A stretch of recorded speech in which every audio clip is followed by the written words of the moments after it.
اچھا بھائی ایک چیز اتنا ایک مسئلہ بتاتا جاؤں، جب بھی 79 گیٹ سے یا کسی بھی گیٹ سے کوئی باہندرین بھی اندر آتے ہیں نا تو ان کو یہ ہوتا ہے کہ یہ سامنے بیت اللہ ہے، ان کو یہ ہوتا ہے کہ کہیں ہماری پہلی نظر پڑ گئی تو پھر ہماری پہلی دعا کا کیا ہوگا. یاد رکھو نظر آپ کی یہ دیکھو جیسے میری بھی پڑ گئی ہے، یہ پہلی نظر سمجھو، نیچے جا کے اس کو نظر سمجھو، جو بھی کرو دعا اس کے بعد جب بھی آپ مانگو گے نا وہ پہلی دعا ہی ہوگی.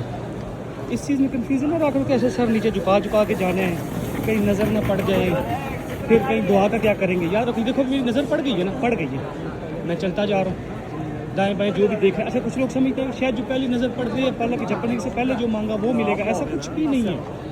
نظر آپ کی جا رہی ہے، آپ جاؤ جو جگہ آپ کو بہتر لگے، جیسے آپ کو ادھر اوپر لگے، نیچے مطاف میں جا کے لگے، جس جگہ پہ آپ مطمئن ہو اس جگہ پہ جا کے آپ کھڑے ہوں، اس کے بعد آپ آرام سکون سے دعا مانگیں. ایک میں آگے جا کے آپ کو بتاتا ہوں. اس کے بعد دیکھنا آپ یہ مطاف کے نیچے آ رہے، سلائڈوں سے نیچے آؤ، آرام سکون سے تلبیہ پڑھتے رہیں، جو دعائیں آئیں ہیں اس کو یاد کریں. اس ٹائم کی اپنی کیفیت ہوتی ہے نا ہر کسی کی، جو کیفیت ہو اس کو سامنے رکھے، دعائیں مانگیں.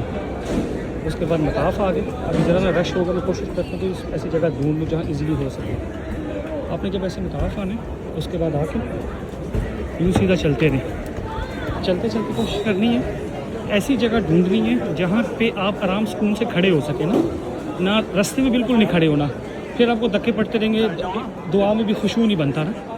تو ایسی جگہ آرام سکون سے کوئی سائڈ پہ ڈھونڈ لیں جس میں آپ آرام سکون سے دعا مانگ سکیں نا، نہ آپ کی وجہ سے کوئی تنگ ہو نہ آپ کسی کی وجہ سے تنگ ہو، نا سکون رہے. پھر اس کے بعد پھر دعائیں مانگیں.